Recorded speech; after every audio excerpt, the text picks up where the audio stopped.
की सृष्टि, अब ज्यादा वक्त बाकी नहीं रह गया है, काउंटडाउन लगातार हम चला रखे हैं, 38-37 मिनट अब बाकी रह गए हैं और लगातार ये टाइम कम हो रहा है जब हम आपसे बात यहाँ पर कर रहे हैं। कुछ हलचल अभी यहाँ पर देखी जा रही है, तैयारी हो गई है वहां पर, अब अनाउंस किया जाना है, प्रेस कॉन्फ्रेंस होनी है। बिल्कुल हिमानी, देखिए तैयारी यहाँ पर पूरी हो चुकी है, बस इंतजार है बीजेपी की प्रेस कॉन्फ्रेंस का, जो कि 6 बजे ये बेहद महत्वपूर्ण प्रेस कॉन्फ्रेंस होने वाली है। आपने देखा होगा कि 29 तारीख को किस तरीके से एक बड़ी बैठक, जो चुनाव समिति की बैठक यहाँ पर हुई थी, उसमें आपने देखा कि 8 बजे से तमाम जो दिग्गजों का आना बीजेपी दफ्तर में शुरू हो गया था और रात 11 बजे से लेकर सुबह 4 बजे तक प्रधानमंत्री नरेंद्र मोदी ने यह बड़ी बैठक यहाँ पर की थी और माना जा रहा था कि 150 से ज्यादा ऐसे नाम है सीटों पर जिनके नाम पर मंथन किया जा चुका है। और सबसे बड़ी बात यह है, जैसा हम लगातार डिस्कस भी कर रहे हैं, कि 370 का आंकड़ा यहां बीजेपी ने दिया है कि सिर्फ और सिर्फ बीजेपी 370 सीटों पर वो जीत कर आएगी। 400 पार का नारा दिया है, तो हर एक सीट बेहद अहम होने वाली है। और जैसा कि हमारे सहयोगी भी कह रहे थे कि हर बार बीजेपी चौंकाती है, जब पहली सूची जारी होगी तमाम दिग्गजों के नाम उसमें होंगे, लेकिन किसके किसके नाम रिपीट होने वाले हैं, ये अपने आप में बड़ा सवाल और संशय भी बना हुआ है कि क्या कुछ दिग्गजों के नाम यहां पर कटेंगे, कई सांसदों के टिकट कटेंगे, कई नए चेहरों को मौका मिलेगा, युवा चेहरों को मौका दिया जाएगा। और सबसे बड़ी बात कि जिन सीटों पर जीत हासिल हुई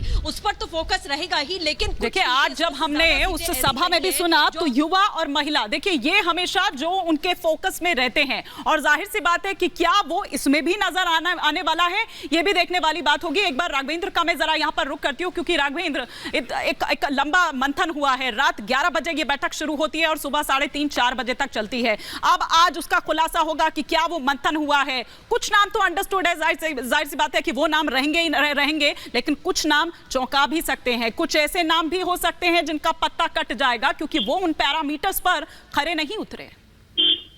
बिल्कुल, देखिए उत्तर प्रदेश की जो पहली सूची भारतीय जनता पार्टी की है, इसका सबको इंतजार है, क्योंकि 2 दिन कभी ऐसा होता नहीं। बीजेपी चुनाव समिति की जब बैठक होती है तो कुछ घंटों बाद ये अनुभव रहा है कि कुछ घंटों बाद पहली लिस्ट जारी कर दी जाती है, लेकिन 2 दिन पहले बीजेपी चुनाव समिति की बैठक हुई, यूपी कोर ग्रुप की बैठक हुई, लेकिन सूची अभी तक नहीं आई। इंतजार है, क्योंकि उत्तर प्रदेश ही वह राज्य है जो भारतीय जनता पार्टी के 400 के लक्ष्य को पूरा करेगा और ये उत्तर प्रदेश में 80 सीट जीतने का लक्ष्य बना करके चल रहे हैं। तो भारतीय जनता पार्टी आज दुनिया की सबसे बड़ी पार्टी बनी है। अभी नड्डा जी ने अपने महाधिवेशन में कहा कि 18 करोड़ कार्यकर्ता हो गए, जो पहले 12 करोड़ थे, अब वो 6 करोड़ 5 साल में बढ़े हैं। तो कुल मिलाकर भारतीय जनता पार्टी 400 के लक्ष्य पे, यूपी की निगाहें सब पर है, पहली सूची आने वाली है, बड़े बड़े नाम हो सकते हैं। प्रधानमंत्री नरेंद्र मोदी की चर्चा भी चल रही है। यूपी पर निगाहें इसलिए भी है क्योंकि ये कहा जाता है कि दिल्ली का रास्ता यूपी से होते हुए जाता है, तो जाहिर सी बात है, और वो 80 की जो यहाँ पर बात हो रही है, साथ ही वो सहयोगी भी यहाँ पर,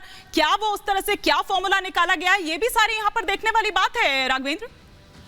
बिल्कुल, देखिए फार्मूला तो निकाल लिया गया है। फार्मूला यह है कि 74 सीट में भारतीय जनता पार्टी रहेगी, 6 सीट अपने सहयोगियों को दी है, जिसमें 2 आरएलडी रहेगी, 2 अपना दल सोनेलाल पटेल रहेंगे, 1 राजभर और 1 क्या कहते हैं कि निषाद पार्टी में बात यह है कि भारतीय जनता पार्टी ने पिछली बार निषाद के बेटे को अपने सिंबल से लड़ाई थी।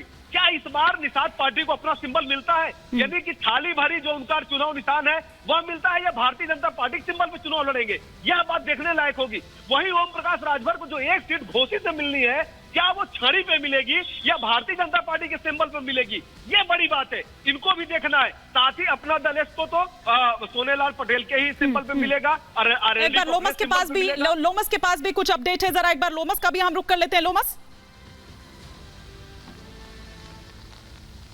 बिल्कुल हिमानी, क्योंकि लक्ष्य बहुत बड़ा है और लक्ष्य बहुत बड़े होने के कारण जो पीएम मोदी हैं और अमित शाह हैं, कई ऐसे कैंडिडेट पे भरोसा करने जा रहे हैं जो कि नए भी हो सकते हैं और साथ ही पुराने भी हो सकते हैं। आपने देखा कि लक्ष्य काफी बड़ा है, 400 का आंकड़ा, साफ तौर पर 400 का आंकड़ा कम नहीं होता, काफी बड़ा होता है, उसके लिए कैंडिडेट भी उतारना काफी महत्वपूर्ण है। मैं माफी के साथ रोक रही हूँ लोमस, एक बार सत्यविजय के साथ शिवराज सिंह चौहान है, क्या कह रहे हैं सुन लेते हैं। एक बार आप सांसद।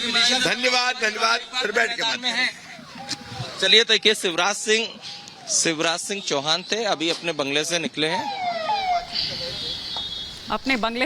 हैं, लेकिन कुछ अभी कहने से बच रहे हैं, लेकिन बात हम कर रहे थे लोमस यहाँ पर कि लक्ष्य बड़ा है और जितना बड़ा लक्ष्य है चुनौती भी उतनी ही बड़ी है। और जाहिर सी बात है कि इसीलिए वो माथापच्ची दिखाई दी। रात पहले शाम में शुरू होनी थी, फिर शाम होते होते रात 11 बजे वो शुरू हुई और 11 बजे से कल सुबह वो 3:30-4 बजे तक बल्कि वो बैठक चली थी। जाहिर सी बात है कि वो पूरे इक्वेशंस को ध्यान में रखते हुए ही ये लिस्ट तय करनी थी।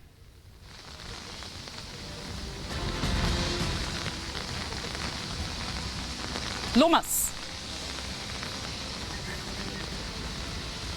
बिल्कुल, मैं आपको बता दूं, जैसा कि मैं बता रहा था, लक्ष्य बड़ा है और उस लक्ष्य को साधने के लिए आपने देखा था कि चुनाव समिति के द्वारा जो बैठक की जा रही थी वो देर रात तक चली। लगभग सुबह 3:30 बजे तक ये बैठक चली। खुद पीएम मोदी उस बैठक में मौजूद थे, अमित शाह मौजूद थे और जेपी नड्डा मौजूद थे।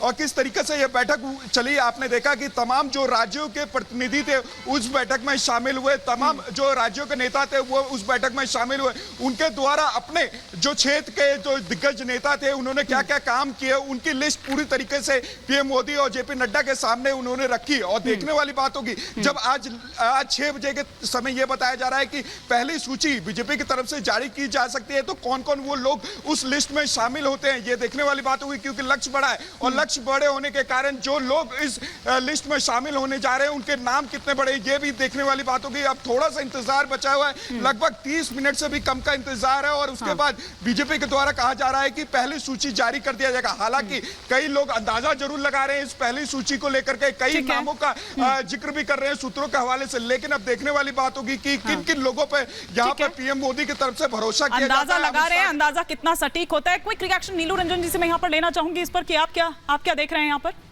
नहीं, देखिए, जो पहली सूची आनी है ये बहुत महत्वपूर्ण सूची होगी, क्योंकि इसमें वो सीटें एक आसान सीटें होंगी जो बड़े नेता हैं, मोदी हैं, गडकरी हैं, अमित शाह हैं, इन लोगों के नाम तो होंगे, लेकिन वो जो टफ सीटें हैं जिसपे बीजेपी नहीं जीती थी, जिसपे जितना बहुत कम मार्जिन रहा, बिल्कुल बहुत कम मार्जिन रहा था, उन सीटों पे उम्मीदवार उतारेगी। और वो जो लोकल वहाँ कॉम्बिनेशन है, कास्ट कॉम्बिनेशन है, बाकी जो कॉम्बिनेशन है वो ध्यान में रखेगी। और ये सीट जो अभी इस बार जो घोषित होगी यही तय करेगा कि भाजपा 370 पार कर रही है नहीं कर रही है, तो ये बहुत ही महत्वपूर्ण सीट है। और आधी सीटें लगभग इसमें से उत्तर प्रदेश की होंगी, और उत्तर प्रदेश के आप समझते 40 सीटें अगर हैं, और ये ना केवल उत्तर प्रदेश बल्कि आपको साउथ से भी आ रहा है यहाँ पे सब तमाम चीजें। तो ये जो पहली सूची है ये भाजपा का जो लक्ष्य है 370 का प्रधानमंत्री ने दिया है उसमें महत्वपूर्ण ये होगा। और इसमें मुझे जो लग रहा है कुछ विधायकों के भी नाम होंगे, उत्तर प्रदेश से भी कुछ हो सकते हैं, बाकी जगह से हो सकते हैं, जिनको इस बार लोकसभा का चुनाव लड़ाया जाएगा, ऐसे भी संकेत मिल रहे हैं। तो ये पूरा का पूरा देखना होगा, अभी सूची जैसे ही आ जाएगी कि किन किन लोगों के नाम कटते हैं। लेकिन एक बात जो तय है, जो शीर्ष नेतृत्व ने जो संकेत दिया है कि जो भी जिताऊ कैंडिडेट है जो जीत सकता है उसका टिकट नहीं कटेगा, उन्हीं का टिकट कटेगा जो अपने क्षेत्र में लोकप्रिय हो गए हैं, जिनके लिए फीडबैक जो प्रधानमंत्री अपने नमो ऐप पे ले रहे हैं और बाकी जो सर्वे हो रहे हैं उनसे जो फीडबैक आ रहा है उस पे अगर वो कहीं नीचे आते हैं, कमी आती है उनमें, तो निश्चित रूप से उन पे दाव नहीं खेलेगी। इस बार अगर भाजपा ने जोर लगा रहे हैं, आज हमने देखा बंगाल में जिस तरह से जोर लगा रहे हैं, और सौगत रॉय तो ये भी कहते हुए नजर 400 का पार आंकड़ा जो है पिछले 75-80 साल में इतने चुनाव हुए हैं, ये 18वीं लोकसभा का चुनाव है, सिर्फ एक बार पहुंचा है, वो 1984 में पहुंचा है जब 415 सीटें कांग्रेस को आई थी और इंदिरा गांधी की मौत के बाद सहानुभूति की लहर थी। अगर वो लक्ष्य प्रधानमंत्री दे रहे हैं इस बार एनडीए के लिए तो लक्ष्य बहुत बड़ा है और इसमें किसी भी चूक की कोई गुंजाइश नहीं होनी चाहिए। चंद्रमोहन जी, डर लग रहा है आप लोगों को? देखिए, परिवर्तन और झूठ की लहर इतनी तेज है कि उससे भगदड़ भाजपा के नेताओं की किसी ना किसी बहाने से शुरू हो गई है। अच्छा, भगदड़ तो भगदड़ तो आप लोगों के भीतर मची हुई है सर। भाजपा में मची हुई है ईमानी जी। क्या बात कर रहे हैं सर? भाजपा ये कहती है कि वो सक्षम है, तो फिर वो अपने चुने हुए सांसद को दोबारा टिकट देने से क्यों असमर्थ रहती है? कारण एक कि उन्होंने काम नहीं करा, क्योंकि देश के प्रधानमंत्री ने माथा टेका सदन में। सर आप तो दे भी देते हैं, वो तब भी भाग कर चले आते हैं। बिल्कुल कहना पड़ता है, अगर एक सांसद चुना हुआ है और वो चुनने के बाद दोबारा नहीं चुना जा रहा, इसका मतलब भाजपा के 303 सांसदों के अंदर काम करने वालों की गिनती कम और भ्रष्टाचार और परिवारवाद में लिप्त रहने की संख्या ज्यादा है। इसीलिए भाजपा से दन करार करा जा रहा है, क्योंकि हिंदुस्तान के अंदर परिवर्तन की और परिवार और भ्रष्टाचार के जिस नारे की आवाज भाजपा उठाती थी, ठीक है। आज वो तूफान और आंधी उसको सहन करनी पड़ रही है। चलिए सर, वो तूफान है, आंधी है, ज्यादा समय नहीं है, अब उसका पता भी चल ही जाएगा। लेकिन इस बड़ी खबर पर लगातार हमारी नजर रहेगी। वो तमाम नाम, कौन कौन से वो नाम होंगे, क्या कुछ नाम ऐसे भी जो चौंकाते हैं, क्योंकि बीजेपी हमेशा ही सरप्राइज देने के लिए जानी जाती है। कौन से वो ऐसे सरप्राइज, मतलब जो वो नाम है, कुछ सरप्राइजिंग एलिमेंट ऐसे हमको देख सकते हैं, यहाँ पर देखने वाली बात होगी।